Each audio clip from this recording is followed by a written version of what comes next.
Show you off in Lambos out on Collins. I be.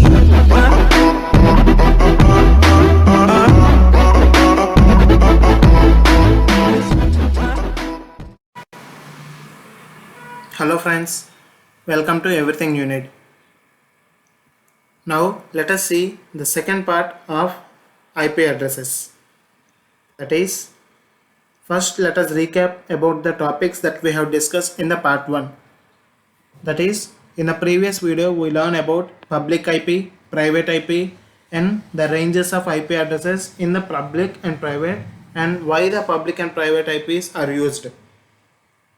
And in the next one we have learnt about what is meant by a datagram and its importance and how it is constructed, and we learned about detailed explanation about each section in the IPv4 header.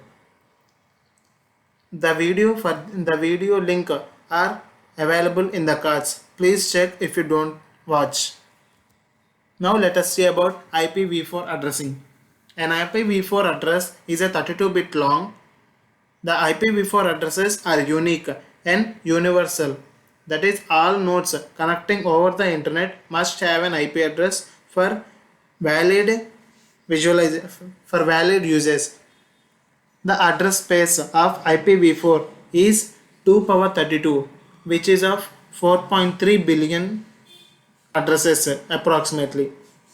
That is, the number of addresses that are available in the IPv4 addressing is nearly equal to 4.3 billion addresses, and the format of IPv4 addressing is 32 bits separated by colons, and each set have an 8 bits of data.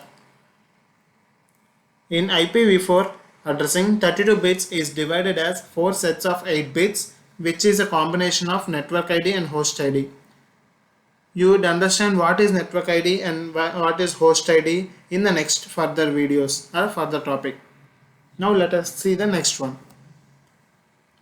As we have learned about how an IPv4 address is constructed and visualized, let us see some example on them. Which of these given addresses are valid IPv4 addresses? I can give a 5 seconds time. Let us see who can answer.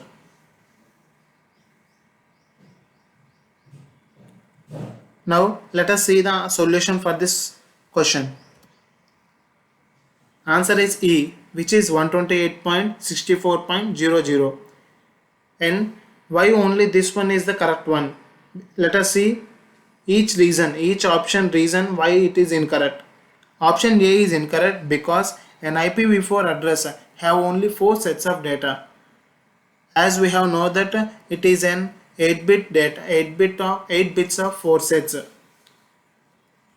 of 32 bits. But here it is given that 1, 2, 3, 4 and 5 sections. As we know that IPv4 addressing is a 32-bit which is a 4 sets of 8 bits. Here it is given 5 sets. So it is an incorrect address. And the option B is incorrect because 0, 1 should be represented as 1. Because every 0 would be omitted for our better observation and better usage of IP addresses. So this is also a wrong address. And the next one is 300.142.210.64. As we know that option C is incorrect because an 8-bit decimal number ranges in 0 to 255. But in the first section it is given that 300 which is greater than 255. So this is an incorrect IP address. And the last one is option D, which is 1011.00.32.16.8, which is incorrect because it is a combination of dotted decimal, which is dotted decimal numbers, and binary representation, which is 10 like that. We can represent an IPv4 address only in the form of a whole in the form of a binary representation or in the dotted decimal, which cannot be a both combination of them. So this is also an incorrect option. Now let us see about subnet mask. A subnet mask is a 32-bit number created by setting host bits to all zeros and setting network bits to all ones. In the way, the subnet mask represents the IP address into, that is, the subnet mask separates the IP address into the network and the host addresses. Let us visualize with an example. That is 192.168.32.52 is a given IP address with a slash representation of 24, which indicates that here 24 is the subnet mask. That is 24 is given is can be understand that 24 consecutives are ones and the remaining all, that is in the IPv4 addressing 32 bits will be available, in which 24 consecutives are set to 1 and the remaining are 0. The bits that are set to ones are known as a network ID field and the remaining bits which are set to zeros are known as host IDs. Now let us see a simple examples on the subnet mask. Apply the slash notation over the below IP addresses and rewrite them in the slash notation. I can give 5 seconds for each one. 5, 4, 3, 2, 1. Now let us see the solution for these fields. The mask of 255.255.255.0 have consecutive 24 ones. That is, an 8-bit field which is 255 can be represented as 8 consecutive ones. That is 8 ones and 8 ones and 8 ones. 3 8s 24. 24 consecutive ones are represented. As it is given that we need to represent them in the slash notation, which is slash 24. In this B option, it is given 255, which is an 8 consecutive ones. So it is slash 8 notation. And the next one is 255.255.22.4.0, which is consecutive 19 ones, and it is represented as slash 19. And the next one is slash 20 notation. Let us see about addressing. The addressing is divided into the classful addressing and the classless addressing. And the classful addressing is nothing but we are defining our priorly we are fixing the subnet mask of the set of IP addresses by setting their bits of given sections into ones and zeros. Let us see them in detail.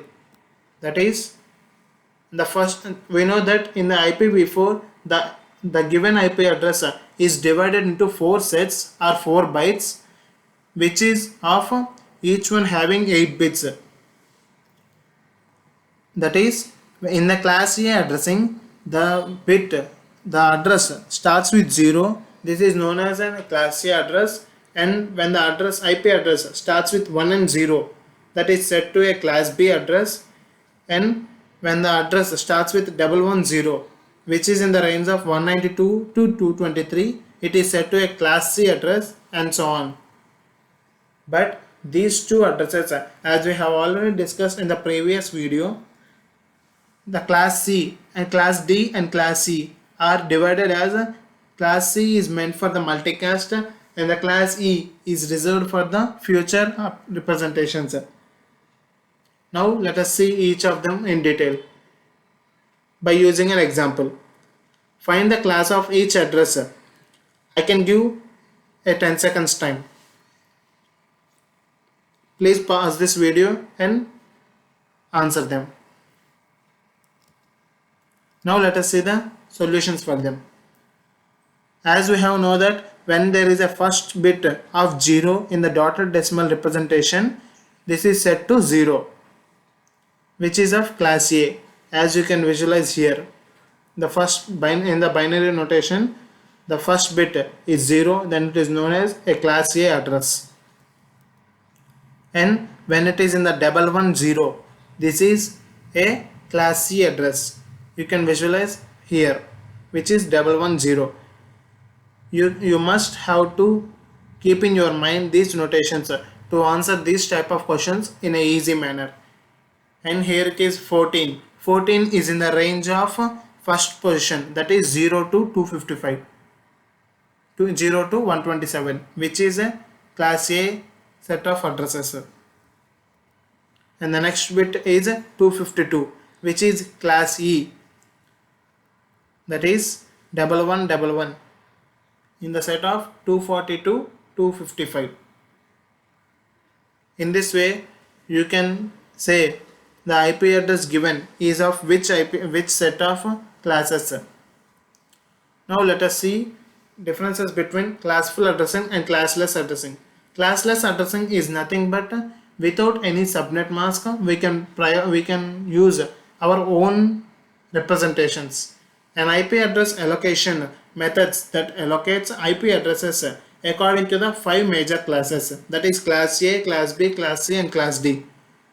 In classless addressing, an IP address allocation method that is designed to replace classful addressing to minimize the rapid exhaustion of IP addresses.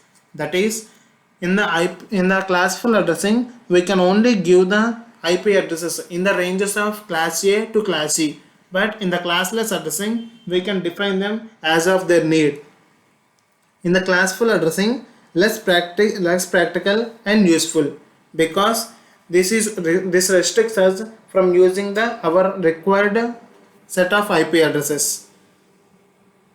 And in the classless addressing, which is more practical and useful in the general usage. In the classful addressing, network ID and host ID changes depends on the classes, because as we have already discussed that this classful addressing defines which class and the notation of the class A, class B, class C divides which network ID and host ID should they have, and restricting us from other network IDs.